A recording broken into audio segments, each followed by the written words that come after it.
This week in Agribusiness, serving America's most essential industry, with agriculture broadcaster Orion Samuelson and yours truly, Max Armstrong, and featuring agriculture meteorologist Greg Solier.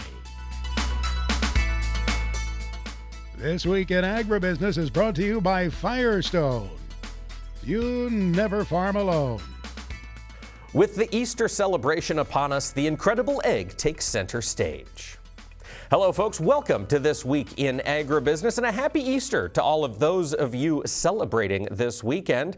We decided we'd take a look at the egg industry, as we've got so many hidden out there in front lawns. To help us make sense of that market, Brian Ernest from IHS Markit is here. And Brian, with the Easter celebration upon us, does the egg industry actually see a bump in sales? Yeah, typically moving into the Easter season, we do see an increase. Primarily it occurs at the grocery stores, retail outlets, seeing a little bit of a boost in an overall disappearance opportunity.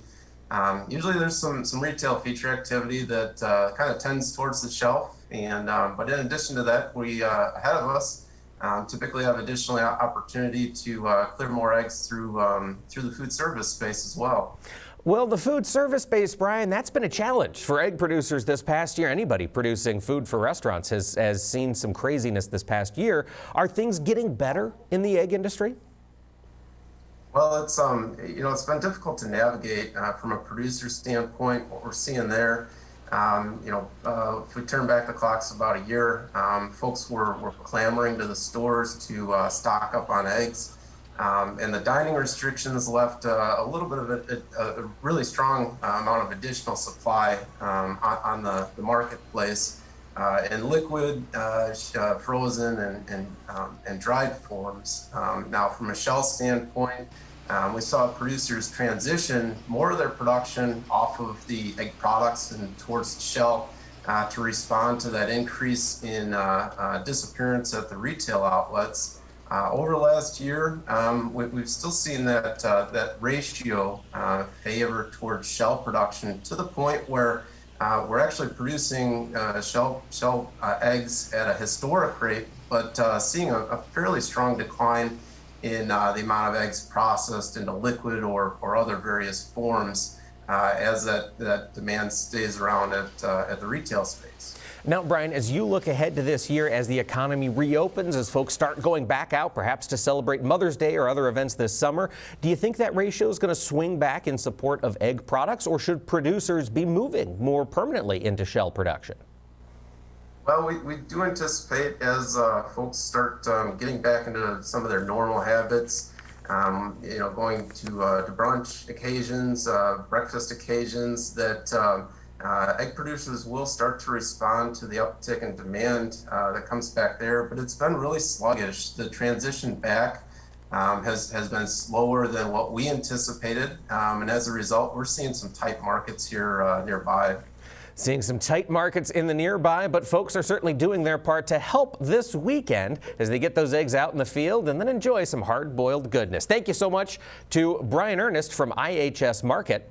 Now let's take a look down in the South. Max went out in North Carolina to see just how production is shaping up as those growers get ready to roll. Well, Mike, indeed, some farmers who want to be getting some work done haven't been able to simply because it's been too damp. That's been the case in the Mid-Atlantic region. This week we were out in the field at a BASF research facility about an hour southeast of Raleigh, North Carolina.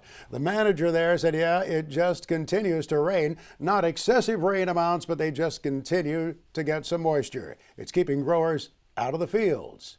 So we're always looking at how the weather is going to affect our trials. So whether that's temperature, humidity, soil temperature, light intensity is a big one now. And so we're always trying to see how those might affect our trial results, and just trying to keep that in mind to see what environmental conditions they work well in, what environmental conditions things may not work quite as well. So we've had a really wet winter, fairly mild as far as temperature is concerned, but extremely wet, and that we haven't gone more than 3 or 4 days at some times without seeing some significant amount of precipitation. The precipitation amounts haven't been especially heavy, but they've been frequent, haven't they? That's true, yes. What stage do you find right now in terms of cropping in this area? How far along are producers? Are any folks out here planting right now? A few of the brave producers may be starting to put crops in the ground. It's a little bit early yet. Our frost-free date in the area is normally around April 15th. So that's pretty the target for a lot of the local growers. So right now here on farm, we're primarily focused on burn downs, getting the cover crops out, and starting our tillage, getting our amendments in, whether that's lime, fertilizer, or early herbicide treatments. From the standpoint of what growers are trying, new and exciting things, different things, obviously things that can pay off for them, what do you hear in this particular region?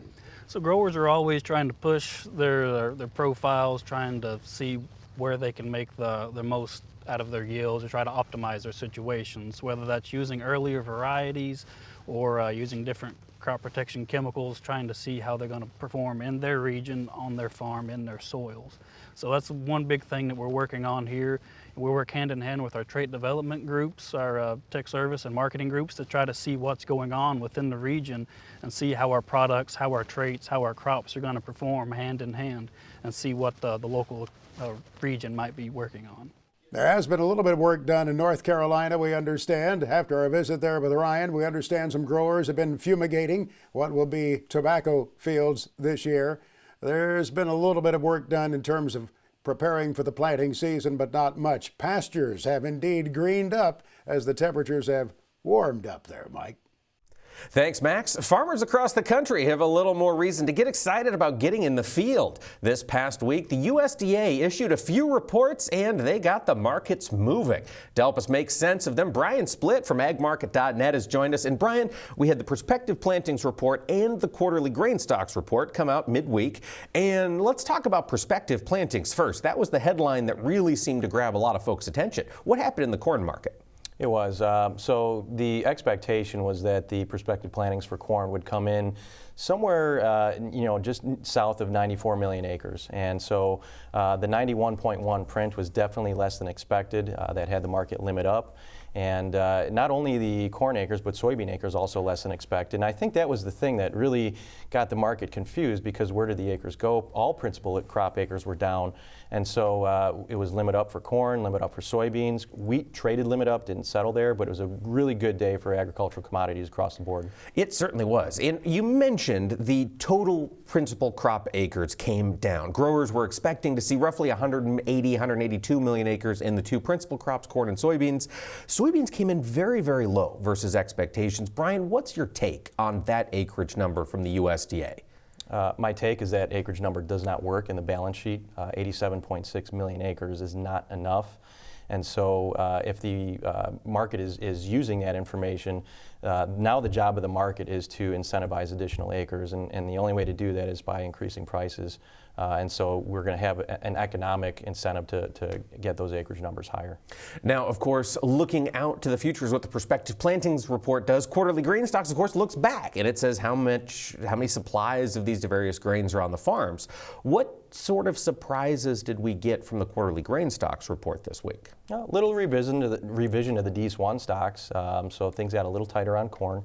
And the March 1 stocks for corn a little bit less than expected. So if you were somebody that internally is saying, okay, USDA right now is at about a 1.5 billion bushel carryout for corn, maybe internally you were at a 1.3, thinking future demand will be recognized because of the export pace we're at. Well, now instead of a 1.3, you're probably at a 1.25. And so we'll see how the USDA responds in the April WASDE report. They're going to take the quarterly stocks and then integrate that information, adjust the balance sheet in the April WASDE. We won't see these acres show up in a balance sheet until the May WASDE report. That'll be our first official new crop balance sheet. Gotcha. Well, speaking of new crop, these reports were kind of a catalyst to see that spread narrow between old and new crop, particularly on the corn side. This has some growers getting a little antsy about getting some sales on the books. Brian, when you think of this December corn market, where are you sitting right now for price targets for growers? So right now, I think one of the things, and we're going to take a little bit of a cue from the January quarter report because we were limit up on that report. We did gap higher on that report like we did last after this report. We actually made a peak that session and then rolled over to the tune of about 50 cents on the old crop. So I think it's going to be tough to get this market through $5 in the short term, especially with the planting weather as we get into the next week and moving forward, it does look like it's going to be an active planting season very early. And I think that could weigh on things a little bit, but I do think the market's going to stay supported, looking for what I think is probably going to be the most bullish new crop balance sheet number for a while on that May WASDE report. That's incredible, Brian. So that $5 is going to kind of be the line in the sand on the December. Once we punch over that, what are you looking at for the upside? So I think in the when I do my charting, it's always going to be on the old crop. That's the front month as far as the big picture. So I do think that some of the old crop targets are going to be up in that 640 area. That's going to be a 62% retracement of the 2012 highs down to this year's 2020 lows. And so 637 is the next upside target. That should take corn north of $5 on new crop. All right, we'll be back for more with Brian Splitt from agmarket.net. This portion of This Week in Agribusiness is brought to you by the Soybean Checkoff. Tips, videos, how-tos, and more. If it has to do with ag tech, you'll find it in the Tech Tool Shed, your unbiased one-stop resource. Brian, you mentioned we might be watching that $5 mark in new crop corn. New crop soybeans also seeing their spread tighten versus the old crop. What are your targets here on new crop? Well, so new crop in the short term, I was thinking we could see $12.95 as an upside objective. I have a few trend lines that converge at that area in the short term. In the very big picture, how high can things go? We know that there's a problem. Right now, we know that with the numbers we got from the USDA, we don't have enough acres. So the balance sheets right now are tight. And if there's a weather problem this summer, there's really no telling how high things can go. I do think that we are likely to make a high sometime in May as we get into that May WASDE report. And if we don't have an actual weather story come to fruition, I mean where we're actually hot and dry and not just a forecast for a few days of that, I think those could actually be some April, May highs. And then we're going to see a larger acreage number in June with a trend line yield that probably doesn't get adjusted till August. So I think this May report will probably be the most bullish new crop report we get for a little while. Gotcha. When you mentioned seeing larger acres, it does sound like the trade is broadly expecting these newer prices to bring more acres into production. Despite what USDA said this week, Brian, where is your head at after talking to growers with regard to total soybean acres this year? Do you think we're closer to 89 million? I think we will be when all is said and done. I think we're going to have gobs of double crop acres, even if you only get 25 to 30 bushels. When you think about the revenue, double cropping beans behind wheat, it could be $1,200 to $1,300 an acre. So it really incentivizes putting that crop in behind wheat. So I do think as we get closer to the June report, we're going to see a number that's higher than 87.6, and maybe it's a million higher on soybeans and maybe a million higher on corn. Well, now let's talk about the wheat market. USDA said 2021 is expected to be the 4th lowest total wheat acreage in this country. Brian, what are you hearing from growers? Are guys dropping wheat in favor of corn and beans? I think if their stands aren't solid as we come out of dormancy, then that will happen. It'll tear up the wheat and we'll get corn and soybean acres. I think in the northern plains, that talking to some producers just over the last day, really since this report yesterday, I don't think spring wheat is going to be the crop that the producers in the northern plains want to plant. They're going to want to go to corn and soybeans. And I think as we get into fall to winter of next year, we could have a pretty interesting bull market in spring wheat. All right, so would you advise guys to go ahead and dump those spring wheat acres if they're looking at corn and soybean balance sheet issues? Well, I would say that if you are increasing your plantings to corn and soybeans in lieu of spring wheat, then you need to take some action to protect those additional acres of production. And if you are one of those that still likes to grow some spring wheat, maybe you put it in the ground thinking that your neighbors aren't going to be growing it, and that'll give you some opportunity down the road. Now, as we look ahead to this growing season, Brian, we are still coming out of a coronavirus pandemic. Are there challenges you see for growers looking ahead? Yes. So I think something, and this is talking to a couple of clients just recently, I think there's going to be a major difficulty getting parts when you need them. So I don't farm, I haven't farmed, and I don't live that life day to day, but I'm thinking, ahead. If I have parts that I typically need during a growing season, I might want to get them ahead of time and not wait until I need them. So we used to say, hey, buy puts when you can, not when you have to. I think this year it's buy parts when you can, not when you have to. Thanks, Brian. Always appreciate your insight. Chad Colby's look at agriculture technology comes your way next, brought to you by the IBM Watson Decision Platform, combining AI with Internet of Things data to help agribusiness increase yields, improve quality, and drive sustainability.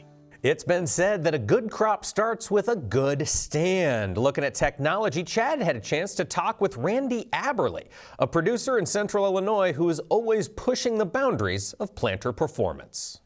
we're always trying new things, both for our own farm here and as the precision planting dealer for my customers, and trying to figure out what makes the most sense, and where the ROI is on different products. And so we had done furrow force on half the planter last year. I didn't like the setup that we had. We ran into too many variables, and so we're restructuring that for this year. As you can see, it's on one half of the planter, so we can do side by sides with that and try to get a better handle on what kind of results we're seeing there. We've also put the new Smart Depth system on the whole planter, and I can test that within itself, both running at a static depth and running at a letting it variable rate based on soil moisture. So Randy, the depth, the automated depth feature that uses the smart firmer, it's pretty much unlike you to put it on the whole planter. Usually you like to test and play a little bit. What prompted you to just say, okay, you know what? I'm going to make the investment. This is a big deal. I'm putting it on my planter. Right. The initial results that I had seen, granted they were coming off of precision planting data, but they look really good. And I knew that I could test within it, by, like I said, running at static depth versus letting it variable rate. And then also wanting to be able to test furrow force again. I knew I couldn't do half and half. I wouldn't have any data there. So it turned into, well, I can do all of one and just half of the other, and be able to get some results that way. I noticed on your 15-inch soybean planter, looks like you got some new parts on this, Randy, and some new meters as well. Yeah, in the past it had John Deere meters with air clutches, and we switched it over to V-sets and electric drive just for better performance this year. So when are you going to start planting, Randy? Beans potentially could be here soon. Looks like the weather's straightened up. Corn, I will not plant until it's warm and there's a good forecast. Well, that good forecast is right around the corner. For This Week in Agribusiness, I'm Chad Colby. Thank you, Chad. And folks, don't go away. Later in the program, we'll take a look at new technology from Oxbow, their 34-foot hay and forage merger.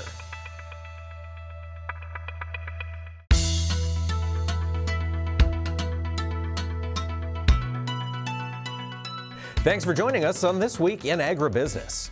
For a lot of folks, basketball is a way of life. The game has changed a lot throughout history, and 45 years ago, the game looked a little bit different. And as basketball players continue to reach ever higher and do those slam dunks, things were getting damaged. The old basketball rims just couldn't keep up with the high-flying theatrics of modern play. So in 1975, a farmer in Illinois decided to change the game and invented the Breakaway basketball hoop. As we gear up for the championships this next week, we thought it would be pertinent to take a look back at the history of that Breakaway hoop and what it has meant for basketball.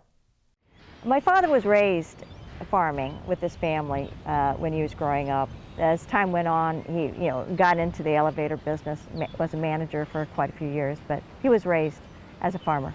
Art came from Southern Illinois and became the manager of our local grain elevator. My father was on the board at the time, and we went up there regularly in the winter, maybe grab a cup of coffee, or something, and got real well acquainted with Art, and just became good friends. March Madness, every year Dad was so excited. He would watch all the basketball going from high school to college. He would try to even go to some of the games if he could or had tickets to it. Him and Mom, he would just pack the car up and go for a weekend sometimes and go. I was the assistant basketball coach at St. Louis University. I graduated there in '66, and we used to have open gyms then in summer, and guys liked to dunk. It came of age, really dunking didn't really start till kind of the early '70s, where everybody in the open gym wanted to dunk, even as they warmed up and hang on the rim. And of course heavy guys would bend the rims, and then being the assistant coach at St. Louis U, there wasn't a maintenance person at night to take care of that. So by the next morning, I had to get out the ladder and the wrenches and put on a different rim because we couldn't bend those things aren't easily bent back in shape. It was Art's idea. He said, that's just not quite it shouldn't be that way in today. So he said, we ought to try to figure out some way to make that better.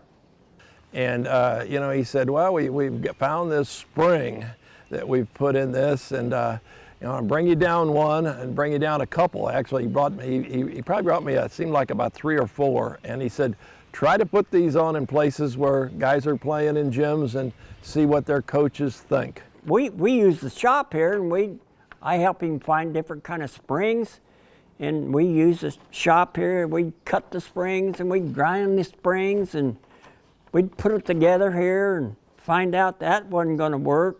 We tried a lot of a lot of trial and error, really. The initial report from most of the coaches was the players didn't like them. They were too loose. You know, I reported back to Art, and he said, well, you know, we got to get a stronger spring than we had. It's, you know, something that takes all that play out of the rim. Dad would work all day, and so in the evenings, that's whenever he'd work on this project on the hoop. And he calls up and he said, listen, I need for you to drive to Greenville, I think it was, to the John Deere implement store, and you need to be there by such and such time before they close and pick up this box of springs. And I said, Dad, I just got my license. You know what? I don't even know where Greenville is. And he hung up the phone. First of all, he says, you know what? I don't care. Get in the car, get your sisters in the car, find a map, go and get these. We cut a lot of springs up and ground them to get them the right length, we thought. That's where we spent all the time. But these springs and that bolt to it finally got to be the one that he worked on. Here is a John Deere field cultivator spring, and most of them on this end we put a anhydrous hose NH3 that you inject 82% nitrogen gas that turns to a liquid into the soil for the crops. The big thing that happened then was once coaches realized they don't bend, players have less injuries, and the backboards don't break, it got to be a pretty popular idea. And of course, manufacturers were going ahead and producing them. Art spent a lot of time now, after it was built, hauling that around to get that patent. And then, I didn't know it, but you have to protect your own patent. It was a great run for Art. We had a lot of fun, a lot of conversations calling me about, did I see this rim, and how did this coach react, and this react, and then what in the stores, who was selling pull-down rims, what brands. So it was a long process, but he pulled it off. Farmers, as a rule, they got to think outside the box, and he was one of those guys that could do that and had a lot of good ideas. He really did. Great guy, great guy. My father is an amazing man. He really is amazing. And so it's interesting for a normal person to do something that really made a difference. That slam dunk is all because of my dad. Our thanks to Illinois Farm Bureau for helping tell that great story. Remember, next time you see somebody going in for a high-flying dunk, that hoop is saved due to the ingenuity of a farmer from Sangamon County, Illinois. Folks, don't go away. We'll be back here with more on This Week in Agribusiness. This Week in Agribusiness, serving America's most essential industry, is brought to you by Firestone. You never farm alone. Welcome back to This Week in Agribusiness. When the grain markets rally like they have been, getting a healthy crop all the way to harvest takes center stage. And the folks that help us do that on a lot of operations are our agronomists. Agronomy Week is getting started, and it's one way we can help say thank you to those folks who help get our crops to the elevator. Mike, we're on the cusp of Agronomy Week. Yeah, it's coming up. It's an annual observance from what we understand, and Pete Eitenbrock joins us to talk a bit about that. Pete, what is Agronomy Week? What is its purpose? Why is there an Agronomy Week set aside? Yeah, thanks, Max. So, Agronomy Week is an annual celebration conducted by DeKalb, Asgrow, and Delta Pine, where we recognize agronomy and agronomic professionals and the vital role that they play really in contributing to the success farmers have each and every year. And this year we're excited to celebrate for the 5th year in a row, this coming week, April 5th through the 9th. Well, what is going to be taking place during Agronomy Week? Are there any special observances? Yeah, there'll be quite a few things. Number one, we'll take the opportunity and we'd encourage everybody to show their gratitude for those agronomic professionals that help contribute to their success every year. We'll take the opportunity additionally to provide some advice and educational elements throughout the week so that people are set up for success in 2021. And then new for this year, we'll actually feature Agronothon, which is us getting a little bit into the TV business. And we'll be hosting that Thursday night live from 9 to 11 p.m. Central Time on RFD TV to spread some educational entertainment and also raise some FFA scholarship dollars. Those scholarship dollars, how will we be raising those? What's the process for that? Yeah, so throughout the program, in addition to the educational and entertainment components of it, farmers will have the opportunity to actually call in and ask questions live to some of our world-class agronomists. And for every question that gets asked live on the air during the Agronothon, DeKalb, Asgrow, and Delta Pine will donate $100 to FFA scholarships. Additionally, throughout the entirety of Agronomy Week, so that April 5th through the 9th, farmers can submit questions online via agronomyweek.com or through their social media outlets like Facebook, Twitter, or Instagram by using the hashtag Agronothon. And we'll donate $10 for each question that's submitted online. Hey, fair enough. I assume farmers everywhere can participate in this, farmers and others, huh? Absolutely. So, DeKalb, Asgrow, and Delta Pine are the creators of Agronomy Week, but we really want this to be an industry-wide celebration. So we'd encourage farmers or any agronomic individual, regardless of the seed brand that you choose each and every year, to participate in Agronomy Week and really show that gratitude for those professionals.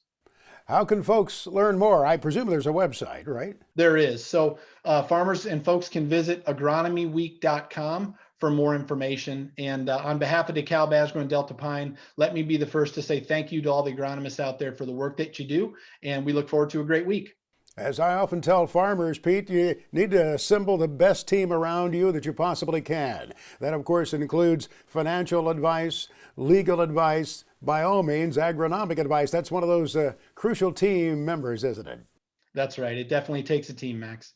Pete Eitenbrook joining us to talk about the event coming up in the week ahead. Agronomyweek.com is the website. Join us for the Agronothon Thursday night on RFD TV, 9 to 11 Central Time. Thank you, Max. And folks, be sure to say thank you to an agronomist in your life. The week of April 5th to April 9th is Agronomy Week. Learn more at agronomyweek.com. Now, agriculture meteorologist Greg Solier brings us his farm weather forecast for the nation for the week ahead.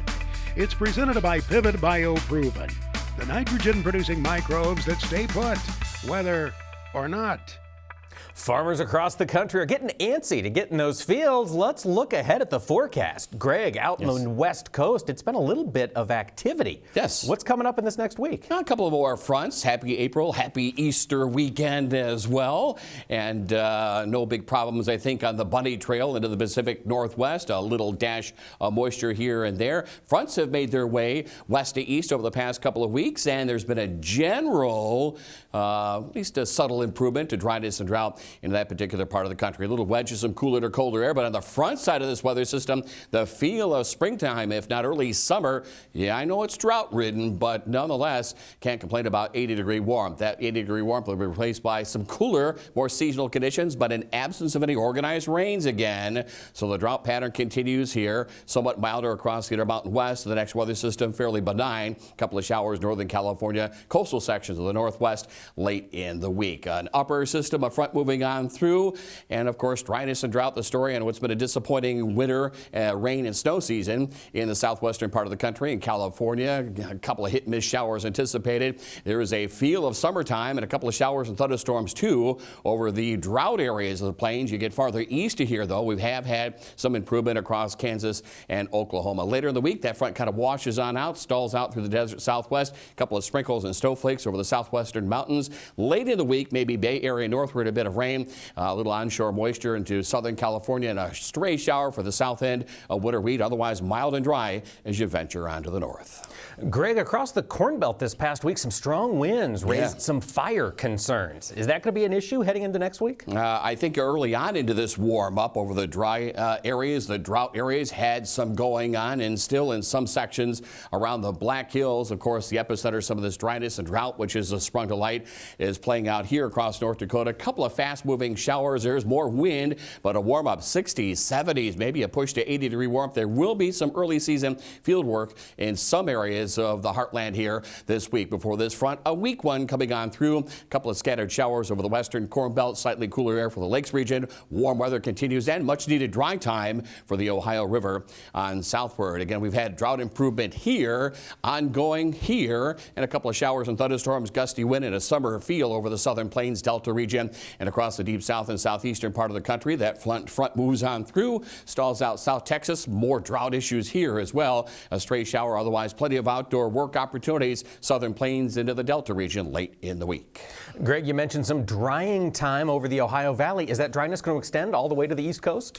It will, generally speaking, with a winding down of the latest weather system here. Again, dry across the parts of the Northeast and New England, Great Lakes region. On southward, though, great shape. And again, a late spring, early summer feel across the heartland. Note that western Corn Belt front quickly moves on through. A couple of scattered showers, still generally much needed and appreciated dry time coming off the flooding into the Tennessee Valley. A couple of showers for the eastern states late in the week. Pretty quiet weather pattern, high pressure, a stray shower or two, but again, quieting down over the southeastern part of the country. Drought ridden across Florida. Not much organized moisture there, with a quiet weather picture for the end portion of the week. Now, Greg Soye is back with his extended farm weather forecast for the country. Presented by Pivot Bio Proven. Visit pivotbio.com to find a representative near you. Well, Greg, you mentioned some dry time coming for the Corn Belt looking out to this next week. Who's going to see that precipitation? Basically, by and large, it will be a good part of the plains, the Corn Belt locales as well. Unfortunately, not much going on farther north across the Dakotas. Look at the areas of drought here. South Texas, Rio Grande, the Southwest ongoing. We've seen some improvement in this part of the country with 1/4 to 1/2 inch amounts. Spotty through the rest of the Corn Belt, a little drier than we'd like to see. Lakes region, and we need more moisture down through Florida. Hopefully, this corridor here will see some additional showers and thunderstorms later in the week, and just spotty moisture, 1/4 inch at that, and a quiet weather picture for the Northeast and New England. Now, the week ahead, ending in April 18th, what do you see? Weather pattern continues to be pretty mild with kind of a subtle west to east upper air flows, some cooling Northern California, Pacific Northwest. Look at the warmth. Southern plains into the Corn Belt, Northeast and New England. Soil temperatures will come up smartly. Additional germination, growth, and development in the deep south and southeast. Where we're into a quieter weather picture here, southwestern part of the country as well. Normal precip Pacific Northwest into the Ohio Valley. This will be the corridor of some active weather, maybe some drought relief for the Dakotas and parts of the upper Midwest. Well, Greg, as you look to the week after that, ending in April 25th, does that drought relief stay in the forecast? We'll take a look at temperatures here, and anytime you get that compaction of some late season cold up near the Canadian border, this expansive warmth, California, central and southern plains into the Ohio Valley in this fast little trophy jet stream configuration. Yes, there will be moisture, Pacific Northwest, big sky across the Dakotas, cutoff point about I-80, and points on north with wet and stormy conditions here. Normal precip, though, across the central Corn Belt locales, back to high and dry southern plains and over the southeastern portion of the country, too, including a good part of Florida. Now, as the calendar flips into May, Greg, what are you looking for? Ought to be going full tilt out there in the back 40, I'm sure, and still a pretty active weather pattern with temperature in mind. North the narrow corridor of readings about normal. Actually, they'll vary greatly. Cool air through Big Sky Country, Canadian Prairie, warmth from the southwest into the Ohio Valley and points to the east and south from there. And the end result, this weather pattern, more drought relief, we think, for the Dakotas, the upper Midwest, but increasing field work and planting delays across the Corn Belt locales. Below average precip down through the southeast, Texas, and across the southwestern sections of the country. Next on This Week in Agribusiness, it's Max's Tractor Shed, spotlighting another great American tractor. I was impressed the other day when I heard that an old station wagon sold by Henry Ford's great-grandson brought more than $200,000. But there was a tractor that brought more than that last weekend. Max's Tractor Shed is brought to you by Store-Lock Tool Cabinets. They proudly proclaim it's the best quality tool cabinet you'll ever own. I really believe it. You will too. lean up against it, you see how solid it is, you open the drawers, nice, tight fit, just perfect. Call them up, 1-800-STORLOC. Go to the website, storelock.com. Well, the great-grandson of Henry Ford offered for sale a Ford Super Deluxe Woody wagon made in 1947. It brought $209,000. But at the Meekum Gone Farm and Spring Classic, a UDLX made by Minneapolis Moline brought more than that. This tractor came out of the Dave Anton collection in Pennsylvania. Dave really restored those machines to be perfect. And in fact, when you looked at this one, as an auctioneer said at that Spring Classic in Davenport, Iowa last week, it was perfect in every way. Obviously, the folks bidding thought so too. Someone ultimately paid a total of $215,250 for that 83-year-old Minneapolis Moline. Well, let's see what's going to be up for sale of the week ahead in that late model equipment lineup offered by Big Iron Auctions. With his weekly report, here's Mark Stock. Our April 7th sale, Max, on BigIron.com has over 2,300 items from 275 different sellers in 16 different states. Brian Jelinek Farms out of Alliance, Nebraska will be selling John Deere 680 four-wheel drive combine and a John Deere 670. They've also got a John Deere 9530 four-wheel drive tractor. They've got some international ProStar semi-truck tractors, and they've got a John Deere 1860 air drill with a 1900 series cart. AL Ranch Company retirement sale in Halsey, Nebraska features a 2018 John Deere 6215R mechanical front tractor with only 1,090 hours. They've got a John Deere 320 skid steer. They've got a John Deere 569 mega wide round baler. Plus they've got a Hyundai wheel loader that will sell on BigIron.com. Also a 2010 Kenworth feed truck will sell to the highest bidder. Boats Farms LLC out of Pioneer, Ohio. They've got a Predator self-propelled sprayer with only 899 hours. They've also got a John Deere 4760 two-wheel drive tractor. And check out Yes Equipment and Services out of Madison, Wisconsin. They've got some New Holland round balers selling on BigIron.com. And just a reminder, Max, the Big Iron Classic Car Auction is May 6th. The deadline to get your collector car or classic car listed on this sale is now. Go to BigIron.com for more info. The FFA Chapter Tribute is sponsored by Nationwide, the #1 farm insurer in the country. To register your FFA chapter, go to nationwidesupportsffa.com. That's nationwidesupportsffa.com. Nationwide, we stand for you. This week in Agribusiness is proud to continue our salute to FFA, and we're still getting to know the Iowa FFA state officers. This week it's Haley Williams, the Northwest State Vice President. And Haley, how long have you been an FFA member? This will be my 5th year in FFA. I started my freshman year of high school, and now I'm a freshman in college, so 5 years. 5 years. What was it that prompted you to get involved with FFA? FFA was fairly new at my school, and I didn't really know anything about it. I knew that I loved agriculture, so I got involved right away, and I started doing some contests and loved the public speaking aspect of it. And agriculture, I got to share my passion with others, so it just took off from there. That's fantastic. We need good public speakers working on behalf of agriculture. I also understand you did some SAE projects. What were your projects throughout high school? Yeah, throughout high school, I had several different SAE projects. 2 of my favorite ones were beef production and grain production. So beef production, I started my freshman year of high school, and I had 3 shorthorn cows, and now I've grown to 15. So cow-calf pair operation.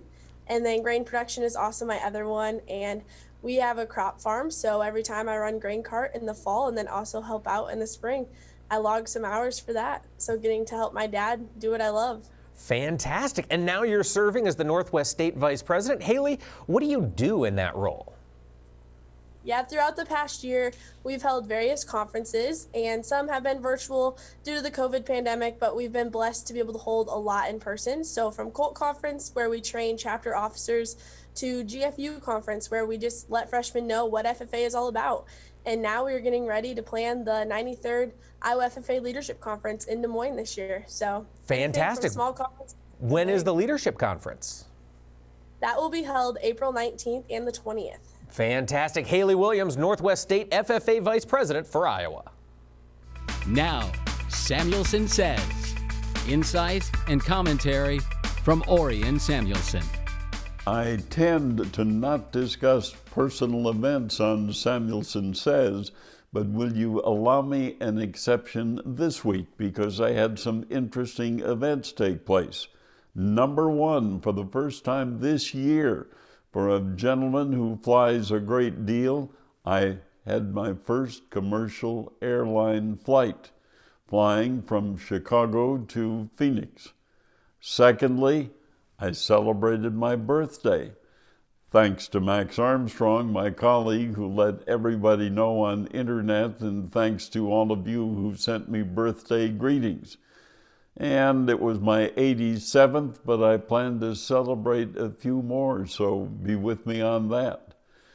And then a personal comment on the flight from Chicago to Phoenix. We had the plane loaded, full, and one passenger started to raise a ruckus for whatever reason. Personally, I think too much alcohol at the airport bar. But anyway, whatever the reason, we had to go back from the runway to the gate and take the passenger off, and as a result, arrived an hour and 20 minutes late in Phoenix, but we made it. So I look at those events as personal activities, and again, I want to thank you because of Max's email for the birthday greetings that I received this past week. Please be safe, be well, and COVID-free. My thoughts on Samuelson Says. Don't go away. Later on in the program, we'll take a trip back to the Farm Progress virtual experience, where Oxbow unveiled their 34-foot hay and forage merger.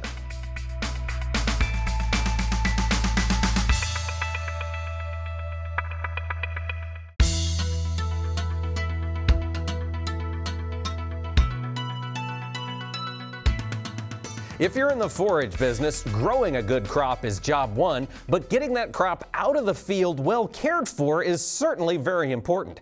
There's new technology from Oxbow that was featured on the Farm Progress Show virtual experience with their new hay and forage merger. The Oxbow Model 2334 34-foot hay and forage merger.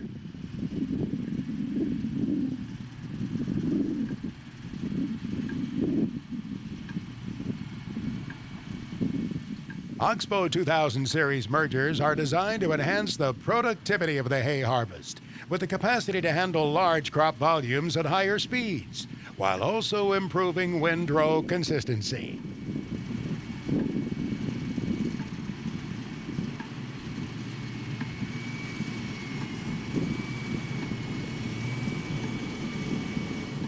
The high-torque pickup and conveyor drive system, along with 40-inch wide belts, easily handle alfalfa or other heavy crops, such as rye or triticale, without plugging or stalling, to provide a smooth, consistent windrow.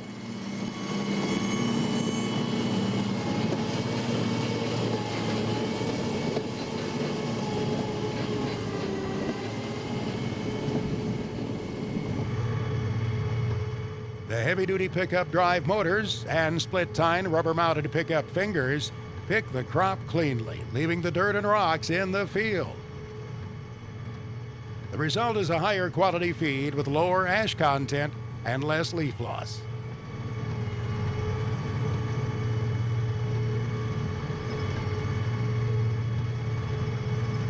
The mechanical steering system provides excellent maneuverability, even in small fields.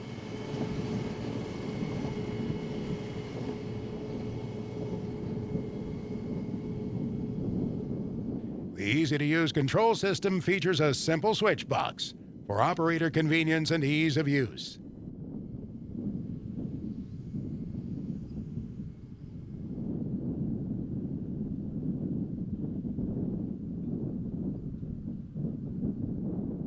Since 2003, Oxbow has been the leader in merger technology and design, backed by your local Oxbow dealer to deliver the best parts and customer service in the industry.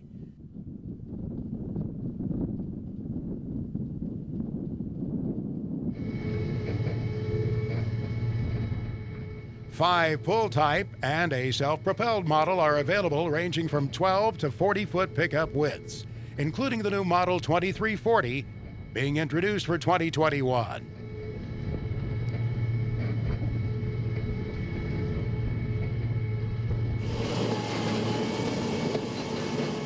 Oxbow mergers, designed and built in the U.S.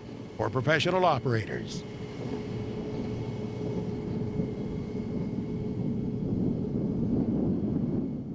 You can see that video and many more online at the Farm Progress virtual experience. Go to farmprogressshow.com.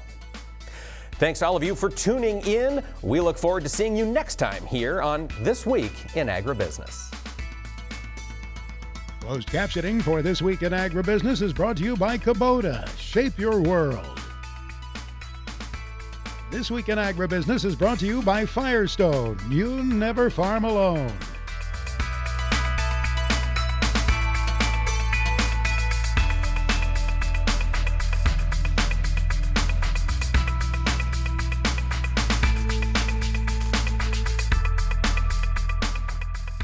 This Week in Agribusiness is produced by Omax Communications in association with 22 Creative Group.